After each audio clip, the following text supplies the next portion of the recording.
नमस्कार दर्शकों। उत्तराखंड मुक्त विश्वविद्यालय के रेडियो अनुभाग से आज चौथे एपिसोड में हम आपके सामने प्रस्तुत हैं। ये एपिसोड जो है उत्तराखंड मुक्त विश्वविद्यालय के यूट्यूब पेज में आप देख सकते हैं और मैं माननीय कुलपति जी का पुनः स्वागत करता हूं, धन्यवाद करता हूं कि वो लगातार हमारे साथ बने हुए हैं और हमको समय दे रहे हैं। आज हम उनके साथ हिंदी विषय को लेकर कुछ सवालों से उनके साथ रूबरू होंगे। मैं कुलपति जी का आभार व्यक्त करता हूं।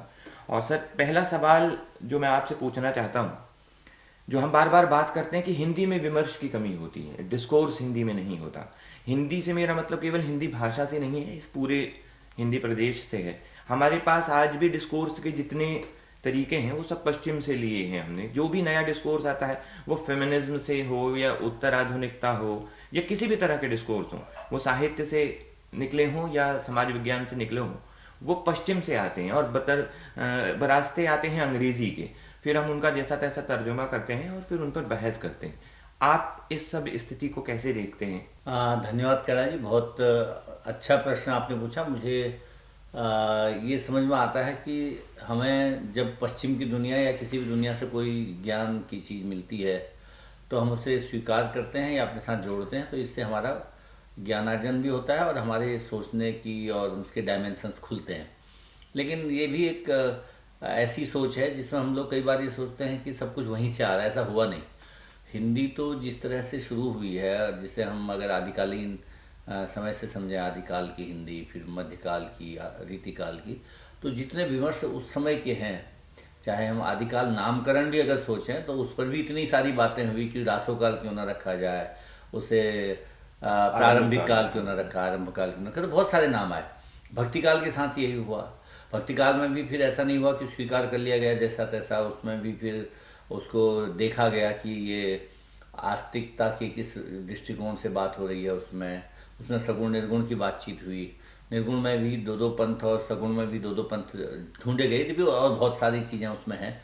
उनमें भी भिन्नताएं मत भिन्नताएं बहुत हैं। रीतिकाल में भी हम मोटा मोटी तौर पर तीन विवर्ष तो कहते ही हैं कि एक रीतिबद्ध थे, एक रीति सिद्ध थे, एक रीति मुक्त थे। आधुनिक काल तक आते हैं तो भारतेंदु हरिश्चंद्र के काल से लेकर अब तक सब कुछ पश्चिम से आया, ऐसा हम नहीं कह सकते। छायावाद के आसपास जब एक दौर में फैंटेसी और उसको लेकर के ज़्यादा बातचीत हुई, तब हमको लगने लगा कि शायद कुछ बातें हैं जो पश्चिम के संस्करण से चल रही हैं। और उत्तराधुनिकता का अभी आपने जिक्र किया, या फेमिनिज्म का, कुछ बातें हैं। लेकिन हमारे यहाँ भी फेमिनिज्म की बातें पहले से हो रही थी। ये बात अब जब रिसर्च हुए हैं तो उनमें आया कि महादेवी जी जिस तरह से लिख रही थी वो किसी तरह का पश्चिम के फेमिनिज्म से बेहतर सोचा जा रहा था। तो इसलिए चाहे वो दलित विमर्श की बात हो, हम ये सोच रहे हैं कि वो विमर्श हमारे समाज में जिस तरीके से हो रहा था, दक्षिण भारत में हो रहा था, भक्ति काल में हो रहा था, उससे पहले के समय के नाटकों में हो रहा था, तमाम मराठी से लेकर अन्य बोली भाषाओं से आ रहा था, तो वो सब भी एक तरह से हमारे भीतर का भी एक प्रश्न है। हाँ, जो जो चीज़ें आई हैं, मुझे आज भी लग रहा है कि जिन विमर्शों को हम जिक्र कर रहे हैं, विशेषकर उत्तराधुनिकता के संदर्भ से, उनमें बहुत सारी चीज़ें तो हमारे यहाँ से बहुत पहले से चर्चा हो ही रही थी। जब हम कह रहे हैं लेखक की मृत्यु की बात है, या रचना के संदर्भ में और लेखक के महत्व की बातचीत है उत्तराधुनिकता के संदर्भ में, वे सारे विमर्श भी पहले हमारे यहाँ बहुत पहले से चल रहे हैं। हमारे यहाँ तो ईश्वर के इनकार के संदर्भ में तीन बड़े, अगर उनको विमर्श कह दें, उनको हम दर्शन कह दें, तो चारवाक दर्शन है, बौद्ध दर्शन है, जैन दर्शन है, जो हमारे सांख्य तक ईश्वर विहीन हम दर्शन। वहाँ, हाँ, तो वहाँ भी वैशेषिक सांख्य न्याय मीमांसा जहाँ भी हम लोग देख रहे हैं, वो अलग अलग वैचारिकी है एक तरह से। तो इसलिए जब हम केवल ये सोचते हैं कि केवल आप 150 साल के काल को देखेंगे उसमें, क्योंकि हमारी तमाम दुनिया की अलग अलग भाषाओं से संपर्क हुआ, चेतनाओं से संपर्क हुआ, विमर्शों से संपर्क हुआ, तो हम वहाँ से भी कुछ चीज़ें स्वीकार कर रहे हैं, करना चाहिए। जितनी भी जागृत कौमें हैं वो दुनिया के तमाम बदलावों के साथ जुड़ती हैं, अपने मतलब की चीज़ उसमें से पाना ही चाहिए। इधर ये जरूर हुआ भारत में कि पहले जो हमारे विचार सरणियाँ थी उनकी ज़्यादातर धाराएं भारतीय परंपरा से ही थी। अब हम पश्चिम परंपरा से आए हुए, बल्कि मैं तो अभी चीन में था तो मुझे खुद ये लग रहा था कि चीनी परंपरा की बहुत सारी चीज़ें हमारे यहाँ कब आ गई पता ही नहीं चला। एक पूरा उनका चिकित्सा विज्ञान हमारे चिकित्सा विज्ञान से मिल गया। जब मैं आयुर्वेद और चीनी चिकित्सा की बात समझ रहा था, उससे पहले मुझे पता ही नहीं था कि होम्योपैथी एलोपैथी के अलावा कोई चीनी चिकित्सा शास्त्र भी है। आयुर्वेद हमारा है, लेकिन चीन के पास है। दुनिया के और लोग भी इस तरह से सोच रहे हैं, ऐसा कुछ नहीं पता था। तो हर दुनिया में अपने अपने तरह के विमर्श हैं, और मुझे अभी तक जो समझ आई कि भारतीय लोग इस मामले में बहुत जागरूक हैं कि वो दुनिया की तमाम तरह की जागृतियों को अपनी जागृति से जोड़ते हैं। सर, महत्वपूर्ण बात यह है जो आपने कही, मुझे वो बात पकड़ में आई, वो यह है कि ये इधर के 100 वर्षों की दिक्कत है। दरअसल हमारा आदिकालीन कवि या मध्यकालीन कवि उन विमर्शों में पढ़ता ही नहीं है। उसको नहीं था कि हिंदू मुस्लिम एकता हो, वो नहीं ऐसा कुछ नहीं चाह रहा था कि हमारी कोई अलग से पहचान बने। दरअसल हमने जब भक्ति काल को औपनिवेशिकता के बाद देखा, ये समस्याएं वहां से शुरू हुई। मैं आपको याद दिलाऊं, आपको ध्यान होगा, शुक्ल जी ने अभिव्यंजनावाद को शक की निगाहों से देखा था। मैं भी उसी शक की निगाह से देख रहा था कि विमर्श को हम जस का तस लेते हैं, भारतीय परिप्रेक्ष्य से अलग कर देते हैं और पश्चिम के ही सारे मानदंड रखते हैं। दरअसल मेरा शक उस तरफ था। आपने उसको बिल्कुल सही पकड़ा कि ये इधर के 100 वर्षों, मतलब आप भी वही कहना चाह रहे थे कि औपनिवेशिकता के बाद की समस्याएं हैं। नहीं, इसको इस तरह से भी समझ सकते हैं कि इधर हमारे लिए द्वार खुले। हम एक अंग्रेजी भाषा के जानकार हुए, जर्मन, फ्रेंच, रशियन, तमाम तरह की जानकारियां हमारे बीच में आई, और उन दुनिया में जो हो रहा था, अरब दुनिया हमारे संपर्क में आई, या आज के समय में कहें तो हम अमेरिकन दुनिया और ऑस्ट्रेलिया से भी परिचित हुए, अफ्रीका से हम परिचित हुए। तो वहाँ जो भी विमर्श आ रहा है उसको हम तक पहुँचना ही है। हम कितना लेते हैं, कितना स्वीकार करते हैं, हम पर निर्भर है। और मेरा तो सोचना ये है, जैसे बहुत साल पहले मैंने एक व्याख्यान अपने विश्वविद्यालय में कराया, तो एक महत्वपूर्ण कवि लीलाधर जगुड़ी हैं, उन्होंने कहा कि भारत में तो अभी आधुनिकता आने का ही समय बचा हुआ, उत्तर आधुनिकता कहाँ से आ गई। तो तर्क हैं, और आधुनिकता के हिस्से से, उत्तर आधुनिकता के हिस्से से बहुत सारे विषयों पर अभी भी चर्चा अपेक्षित है। हाँ, हुआ क्या है पिछले 30-40 वर्षों में, आपाधापी है, जल्दी स्वीकृति पाने की चाह है, उसमें मैं तो कई बार लोगों को कहता हूँ कि अध्यक्षता की चाह है। हर एक को लगता है कि वो एक नया विवाद या बात या वितंडावाद कई बार वो खड़ा कर दे, और उसके बाद वो उसका पैरोकार बन जाए और दुनिया उसको जाने उस हिसाब से। इसलिए कई विमर्शों को तो आप देखते हैं, खाली कविता आंदोलन में जाइए तो कम से कम 50-60 नाम है। हाँ, और भी कहानी में भी वही हाल। हाँ, वो काल कवलित हो गए। उनमें से 5-7 नाम हमको याद है, बाकी का पता भी नहीं है कि वो 50-60 कौन थे। इसका मतलब ये है कि ये एक तरह से हमारे जो अवचेतन में रहता है कई बार कि मैं कुछ अलग सोच रहा हूं, मेरा कुछ विशेष है, मैं ही विशेष कह रहा हूँ। तो ये विमर्श उस तरह के विचार से आते हैं कई बार। जी हाँ, यही मेरा शक भी था। अब साहित्य से अलग अगर हम देखेंगे, जैसे अभी भी इतिहास में जो बड़ी रिसर्चेज हो रही हैं, समाज विज्ञान में जो बड़ी, इवन इकोनॉमिक्स में जो बड़ी रिसर्चेज हो रही हैं, वो अभी भी अंग्रेजी में है। हमारे पास, मुझे हो सकता है मेरा वो कम हो अध्ययन, इकोनॉमिक और पॉलिटिकल वीकली जैसी बड़ी चीज़ हमारे पास नहीं।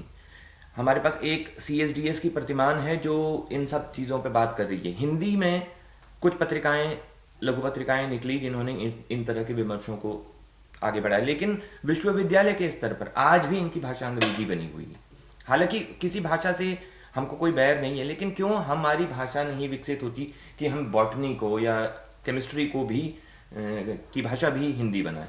आप कैसे देखते हैं इस चीज़ को? नहीं, मेरा तो बहुत दृढ़ विचार है इस मामले में कि शैक्षणिक माध्यम कोई भी हो, जब तक वो आपकी भाषा में नहीं है, वो आपको इसी तरह रटंत विद्या में मिलेगा, इसी तरह एक दूसरे का कई बार कॉपी मिलेगा, और उसमें बहुत सारे रिसर्च जैसे भी हम कह रहे हैं कि है ही नहीं हमारी भाषा में। इसका मतलब है हमारे लोगों ने ये सोचा ही नहीं कि जब मैं कोई बात समझ गया हूँ, अब मैं अपनी भाषा में लिख लूँ, चाहे वो अवधी ब्रज हो, चाहे वो हिंदी। जैसे मैंने सुना है ना, आप शायद इसकी ताकीद करेंगे कि चीन में जो नेचर पत्रिका है, द साइंस है, वो एक दिन में चीनी भाषा के अनुवाद में आ जाती है, वो अंग्रेजी में उसको बिल्कुल नहीं पढ़ते। क्या ये बात मैंने कहीं मैं समझाता हूँ।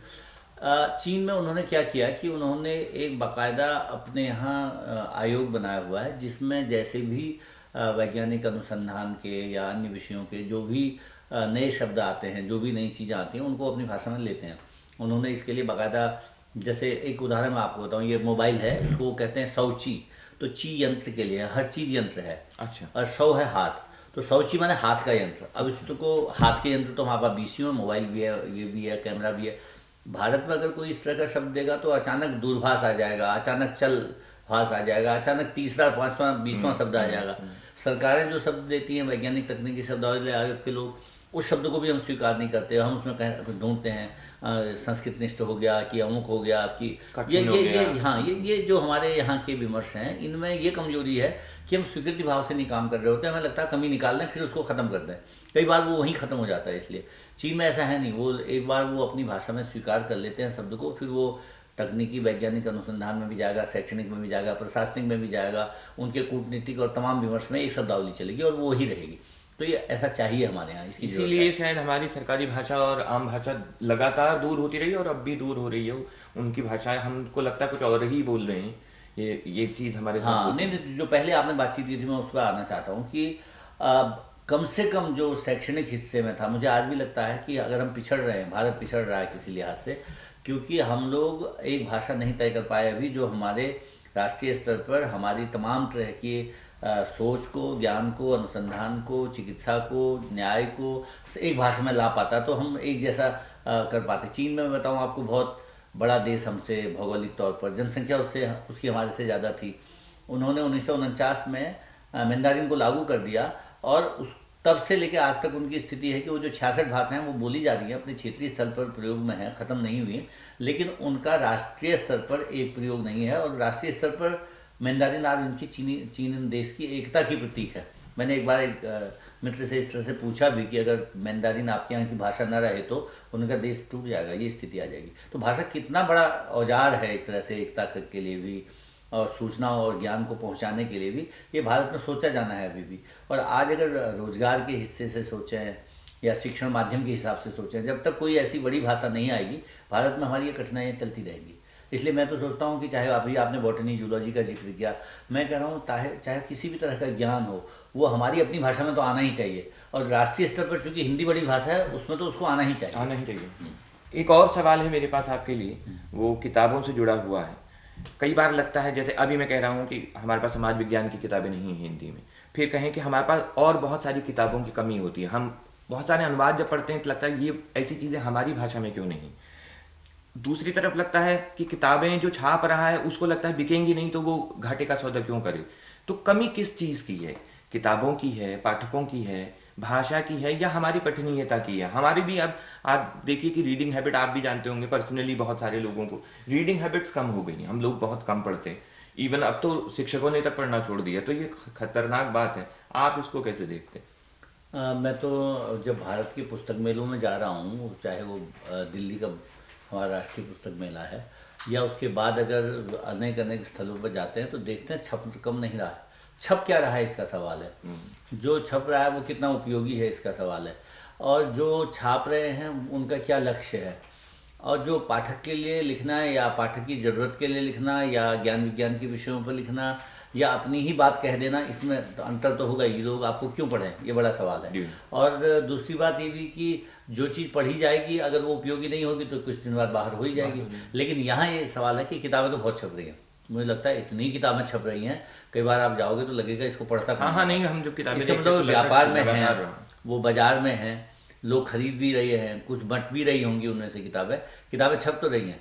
अब पठनीयता के मामले में ये है कि मेरी रुचि भिन्न हो सकती है, लेकिन समय हमारा टीवी ने बहुत ले लिया। जब हम फिल्म देखने जाते थे हॉल में तो 3 घंटे में आ जाते थे। अब फिल्म हमारे घर में है लगातार। OTT के आने के बाद मनोरंजन का नया केंद्र खुल गया, मोबाइल में सारी चीज़ें आने लगी, उसने भी हमारा समय लिया है। तो ये है ही कि समय का कुछ हिस्सा तो उधर चला गया जो पढ़ने का था। अब उसमें हम बचा कितना पाते हैं इसकी बात है।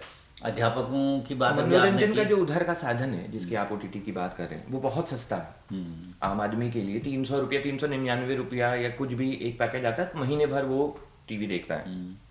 हमारी हालत ये हिंदी की, मतलब आप जानते हैं उसको, कि एक कविता संग्रह 400-400 रुपए के, 500-500 रुपए के आ रहे हैं। मैंने कहीं पढ़ा कि बंगाल में 10 रुपये से 15-20 रुपये से शंख घोष के या शक्ति चट्टोपाध्याय के कविता संग्रह आपको मिल जाएंगे। तो 10-20 रुपए में ही आदमी कविता पढ़ेगा। 400 रुपया खर्च करना एक आम आदमी के बस से बाहर। शायद किताबों का चलन से बाहर होना ये भी एक बड़ा कारण है, क्योंकि किताबें बहुत महंगी हैं हमारे यहाँ। नहीं, ये जो आपने किताबों के महंगे होने की बात बताई, ये देखने के बाद इधर हिंदी में भी कुछ अच्छे पब्लिशर आए हैं। हाँ, जिन्होंने किताबों के नाम पेपर बैक ला रहे हैं, उन्होंने किताबों को कम पैसे में लाना शुरू किया है। कुछ उन्होंने किया वो, और उसमें नए लेखकों को भी स्थान दे रहे हैं, और उसमें वो उसका प्रचार प्रसार भी उस तरह से कर रहे हैं जैसे वो व्यापारिक तरीके से किया जाए। तो कुछ चीज़ों की जरूरत है। एक तो ये भी है कि खाली किताब 200-300 न छपे, वो किताबें अच्छी संख्या में छपे, अपने आप कॉस्ट कम हो जाएगी। दूसरी बात, उनका व्यापार या प्रचार का काम भी उस तरह से हो जैसा आप लोग कभी कभी तो अब लेखक कर रहे हैं। और मैंने देखा कई लेखकों की इधर किताबें मेरे जहन में हैं हिंदी हिंदी की, जो आई और वो छपते ही बाहर हो गई, आउट ऑफ प्रिंट हो गई, 500 या 1000 कॉपी निकल गई। इसका मतलब है अच्छा लिखा जा रहा होगा तो पढ़ा भी पढ़ा जाएगा। जाएगा। लेकिन दूसरा ये जो पक्ष है कि कम मूल्य जरूर होना चाहिए। ये जो लाइब्रेरी में भरने के लिए जी हाँ, महंगे सरकारी महंगे खरीद पर जो जा डिपेंडेंट रहा है है वो बहुत खराबी है। हाँ, वो बहुत खराब उसकी तरफ जरूर जाना चाहिए कि हिंदी के प्रकाशकों को भी विचार करना चाहिए, लेखकों को भी और पाठकों को भी, कि अगर आप खरीदेंगे तो ही एक बाजार बनेगा। हम खाली किताबों को इस आधार पर न देखें कि वो कोई दे तभी हम पढ़ें। हम लोगों को भी अपने जेब खर्च में से एक जरूरी पैसा किताब, पत्र पत्रिका या अपने ज़रूरत की जो इस तरह के ज्ञान के विषय हैं उनके लिए भी रखना चाहिए। अगर ऐसा होगा तो चूंकि किताबें बिकेंगी तो शायद सस्ती भी होने लग जाएंगी। हाँ, ये इसका अंतर संबंध तो है। जी। अब आपसे एक पर्सनल सवाल ये है कि आप कैसी किताबें पढ़ते हैं? आपको मतलब पढ़ने, जैसे कहा जाता है कि मैं, किसी को उपन्यास पढ़ने की आदत होती है, किसी को विमर्श पढ़ने की, कोई कथेतर पर जाता है। आप कैसी चीजें पसंद करते हैं? नहीं, इधर के दौर में मैंने बहुत सारी आत्मकथाएं पढ़ी, लंबे सीरीज में यात्रा वृत्तांत बहुत सारे पढ़े, संस्मरण वगैरह वगैरह। कहानी उपन्यास तो मेरी रुचि का विषय पहले से था ही, तो इसलिए कोशिश करता हूँ जब यात्रा में हूँ तो कोई एक आध किताब निपट जाए। अब समय के हिसाब से जितनी बचत होती है, सुबह शाम में भी कोशिश करता हूँ कोई ना कोई ऐसी पुस्तक पढ़ लूँ जिससे आपको नई चीज़, कुछ जानकारी मिल जाए। इधर मैंने जो आत्मकथाएं या जीवनियाँ पढ़ी उनसे मुझे ये ज़रूर लगा कि हम लोग हर हिस्से में ये देख रहे हैं जैसे बदलाव आ रहा है। इस विधा में भी बहुत सारा इस तरह का लेखन आया जिससे हमको समाज में, चाहे वो बड़े लोग हैं जिन्होंने संपन्नता से अपना जीवन जिया, उनके भी अपनी कठिनाइयाँ उनके जीवन की, या हमारे पास जो आम जगत से आए हुए लोग हैं जिनकी कठिनाइयाँ पहले से ही पता है और वो उसमें और अलग तरह से प्रस्तुत हो रही हैं। तो लेखन के हिस्से में जो आत्मानुभूति का पक्ष है वो प्रबल तरीके से हिंदी में इधर आ रहा है। तो वो वाला पक्ष इधर मेरे ख्याल से कम आत्मकथाओं में, चाहे वो दलित आत्मकथाएं हैं, स्त्रियों की हैं, अनेक युवाओं ने इधर आत्मकथाओं पर काम किया, संस्मरणात्मक लेखन बहुत सारा हुआ। हाँ, इधर मैंने वो ज्यादा हुआ इस काफी बीच। पढ़ाई, जी हाँ, कथेतर ज्यादा ही। तो मित्रों, ये हमारी आज की बातचीत थी जो हमने माननीय कुलपति जी के साथ की। आशा करता हूँ कि ये आपके लिए भी लाभदायक होगी और मैं इस पूरी टीम का और अपने सभी दर्शकों का धन्यवाद करता हूँ। धन्यवाद।